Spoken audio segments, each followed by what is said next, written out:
Question number 3 में है कि इन फिगर 14.167 ये डायग्राम आपको दिया है के एल एम एन। देखो सरकमफ्रेंस पे चारों पॉइंट हैं तो ये साइक्लिक क्वाड्रिलेटरल है। और ये जो पी क्यू है, ये पी क्यू एक टेंजेंट है सर्कल पे एट के पे। If L N is a diameter, L N क्या दिया हुआ है? डायमीटर। और देखो ये जो यहाँ पे मार्क है ना, ये पक्का है कि इसका होगा सेंटर का।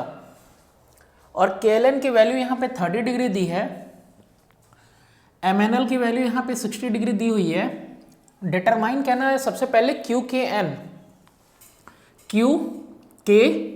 एन, ये एंगल आपको डिटरमाइन करनी है। अगर हम उस एंगल की बात करें तो P Q is tangent and P Q अगर टेंजेंट है तो आपका कॉर्ड कौन सा है? के एन इज कॉर्ड। देखो ये टेंजेंट है, ये कॉर्ड है, इसका मतलब ये एंगल इस एंगल के equal, angle in the alternate segment. तो क्या कहेंगे? Angle Q K N therefore is equal to angle K L N, यानी कि कितना आ जाएगा? 30 डिग्री। रीजन क्या देंगे? Angle in the alternate segment. और ये थ्योरम हम लोग डिस्कस कर चुके हैं ऑलरेडी, थ्योरम नंबर 16 में। सेकेंड, पहला तो यहां पे आ गया आपका क्यू के एन। अब हमको क्या निकालना है? P K L. पी यहां है, के यहां है, एल यहां है। अच्छा, इस ट्रायंगल में देखो, in triangle L K L N, in triangle K L N is the diameter. ये डायमीटर है और डायमीटर के अंदर कोई भी एंगल बनेगा तो कितना बनेगा? डायमीटर के अंदर कोई भी एंगल बनेगा तो वो 90 डिग्री का होगा। Therefore angle L K N is equal to 90 degree. क्या लिख देंगे? Reason angle in semi circle, यानी ये कितना हो गया आपका?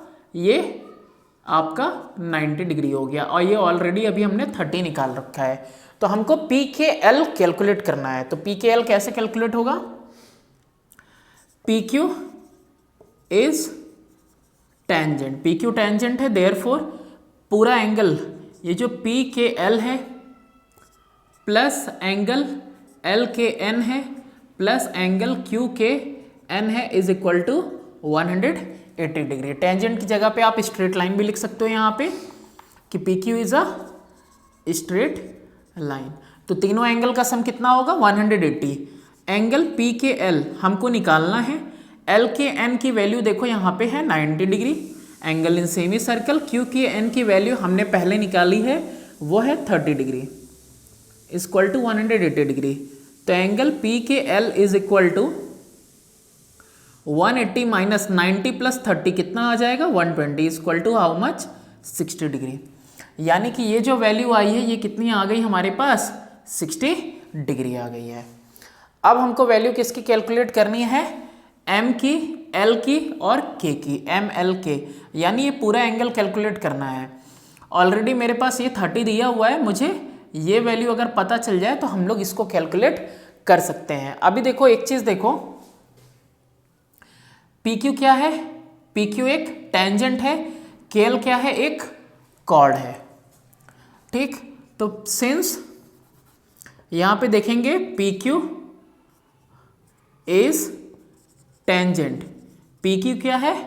टेंजेंट है, एंड के एल इज कॉर्ड। देयरफॉर ये वाली एंगल जो है angle P K L, angle P K L is equal to angle K N L. और ये कितना आएगा? 60 डिग्री। रीजन क्या होगा? Angle in alternate segment. यानी कि ये जो 60 डिग्री है किसके इक्वल हो जाएगा? इस वाले के इक्वल हो जाएगा, के एन एल के इक्वल हो जाएगा। तो यहाँ पे कितना आ जाएगा 60 डिग्री। अब यहां देखो KLMN क्या दिया है, एक cyclic quadrilateral, KLMN is cyclic quadrilateral, therefore कौन कौन सी एंगल, KLM यानी MLK कह लो, therefore MLK plus angle KNM कितना आना चाहिए 180 डिग्री। साइक्लिक क्वाड्रिलेटरल की प्रॉपर्टी है कि दो अपोजिट एंगल का सम कितना आएगा 180 डिग्री आएगा। तो MLK हमको फाइंड आउट करना था, और जबकि हम KNM में देख सकते हैं 60 प्लस 60 है इक्वल टू 180, यानी कि angle MLK is equal to 180 minus 120, यानी कि कितना आ जा रहा है मेरा 60 डिग्री। तो देखो एक आंसर हमारे पास यहाँ है MLK, दूसरा आंसर हमारे पास यहाँ है PKL 60-60, और थर्ड वाला जो आंसर है वो हमारे पास यहाँ है QKN। Question number 4, question number 4 में है AT is a tangent to the circle. यहाँ पे आपको टेंजेंट दिख रहा है कि AT टेंजेंट है सर्कल के लिए, ABC की वैल्यू 50 डिग्री दी है, और एक और कंडीशन है यहाँ पे कि BC भी AC के इक्वल है, ये भी इंफॉर्मेशन आपको दी हुई है। तो आपको फाइंड आउट करना है ये वाला एंगल। अब आप समझ ही चुके होंगे कि ये वाला एंगल किसके इक्वल होगा, इस वाले एंगल के इक्वल होगा। क्यों इक्वल होगा, क्योंकि AT टेंजेंट है और AB कॉर्ड है। लेकिन उससे पहले हमको ये एंगल फाइंड आउट करना होगा, तब जाके हम BAT फाइंड आउट कर पाएंगे। तो उस एंगल के लिए हमको क्या देखना है, in triangle ABC, since AC is equal to BC, therefore angle ABC is equal to angle BAC is equal to 50 degree.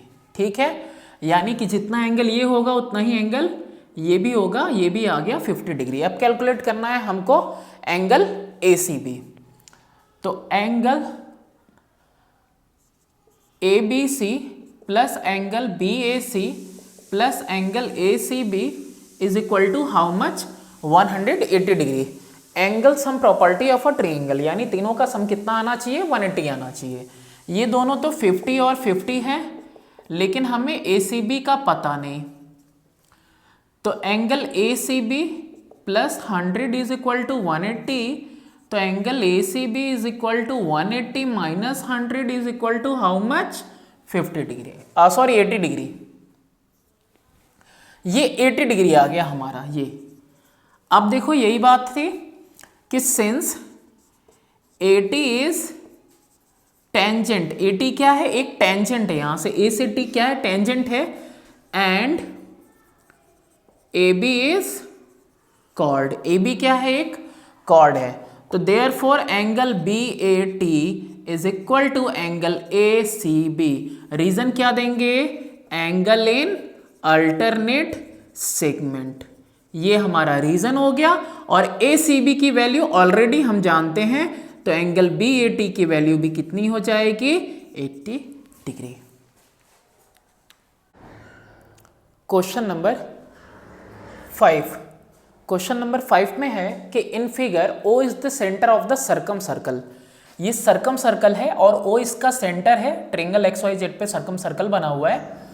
Tangent है यहाँ पे एट X एंड Y और X पे टेंजेंट है। देखो TX और TY ये दोनों इंटरसेक्ट करते हैं यहाँ पे आउटसाइड T पे।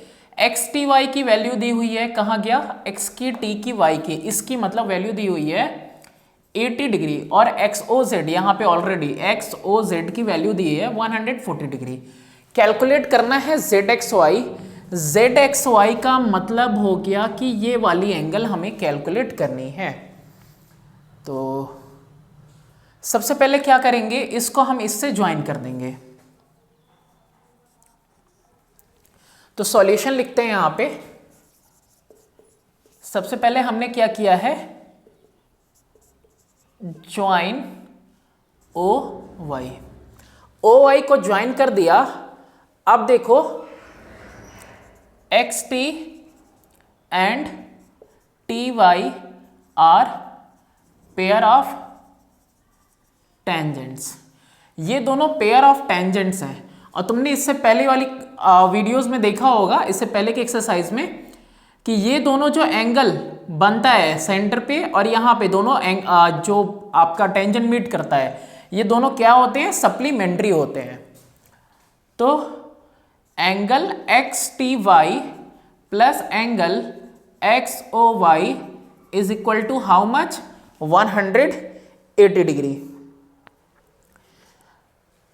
तो एक्स टी वाई की वैल्यू दी हुई है हमें 80 degree, plus angle X O Y की वैल्यू निकल गई 180 माइनस, अभी नहीं, एक और स्टेप ले लें, X O Y is equal to 180 minus 80 is equal to 100 degree. ठीक है, अब यहां पे देखो, अगर वैसे नहीं समझोगे तो फिर या क्या करना पड़ेगा, यहाँ 90 करना पड़ेगा, यहाँ 90 करना पड़ेगा, फिर यहाँ पे तुमको 90 90 180 हट जाएगा, तो बचा हुआ दोनों एंगल मिला के 180, तो यहाँ पे सप्लीमेंट्री होता है, ये आप देख लेना। तो ये एंगल मेरा कितना आ गया, अभी 100 डिग्री आ गया, ये 100 है, ये 140 है। अब ये सेंटर वाला अगर पता चल जाए तो ये सेंटर पे बना रहा है Y Z arc, Y Z arc ने सेंटर पे वाई ओ जेड बनाया है, और इसी आर्क ने सरकमफ्रेंस पे क्या बनाया है, जेड एक्स वाई बनाया है। मतलब जो वैल्यू यहां मिलेगी इसकी हाफ यहां पे हो जाएगी। तो कैलकुलेट करते हैं इस वैल्यू को। ये तो देखो सेंटर है ना, तो सेंटर पे दो एंगल ऑलरेडी तुमको पता है, तीसरी पता करनी है। तो since O is the center of circle, तो therefore angle XOY plus angle YOZ plus angle XOZ is equal to how much, 360 degree. और ये देखो angle at a point, angle at a point पूरा कितना बनेगा, 360 बनेगा। तो ये XOY निकला है 100 डिग्री, YOZ कैलकुलेट करना है, XOZ की वैल्यू ऑलरेडी गिवन है। तो एंगल YOZ प्लस 14 और ये 100 कितना आ जाएगा, 240 डिग्री इक्वल टू 360। तो एंगल YOZ की वैल्यू कितनी आ गई, 360 माइनस 240, यानी कितनी आ जाएगी ये 120 डिग्री, यानी ये एंगल आ गई 120 डिग्री। अब देखो statement, arc YZ subtends angle, कौन सा angle, YOZ at the centre, ये सेंटर पे सबटेंड करता है, and angle ZXY at the circumference. अब देखो ये जो आर्क है, सेम आर्क सेंटर पे सबटेंड कर रही है, सेम आर्क सरकमफ्रेंस पे सबटेंड कर रही है। तो therefore angle ZXY is equal to half of the angle formed at centre, यानी कि YOZ। तो हाफ YOZ का मतलब 120 degree, it means what will be the value, 60 degree. Question number 6, question number 6 में in figure O is the centre of the circle, ये O क्या है, centre है सर्कल का, and AB is a cord, AB एक chord है of the circle. Line QBS is a tangent, ये tangent दिया हुआ है और सर्कल को इंटरसेक्ट करता है, टच करता है B पे। AOB की वैल्यू दी हुई है 110, फाइंड करना है APB। APB मतलब ये एंगल। अब देखो क्यों पूछ रहा है, ये वाला जो आर्क बनेगा AB, यही सेंटर पे सबटेंड कर रहा है और यही सरकमफ्रेंस पे सबटेंड कर रहा है, 110 का हाफ हो गया 55। फिर नेक्स्ट हमको कैलकुलेट करना है एंगल ABQ, ये वाली एंगल्स हमको फाइंड आउट करनी है। अब इसको भी क्या फाइंड आउट करना है, देखो यहाँ पे APB आ गया 55 डिग्री, तो ये क्या है, इसके अल्टरनेट सेगमेंट में है, तो ये 55 है तो ये भी 55 होगा। बस इसी चीजों को हमको लिख देना है। तो क्या लिखेंगे, arc AB subtends angle AOB at center and angle APB at circumference. Therefore, angle APB is equal to half angle AOB, और हाफ एंगल AOB का मतलब half of 110, it means 55 degree. ये आ गया मेरे पास पहला। सेकेंड वाले में QBS is a tangent and AB is a chord. Therefore angle ABQ है ना, ABQ is equal to angle APB. Reason क्या देने वाले हैं हम लोग? Angle in alternate segment. आप पूरा लिखना. APB की वैल्यू कितनी है? 55. तो इसकी भी वैल्यू कितनी आई? 55.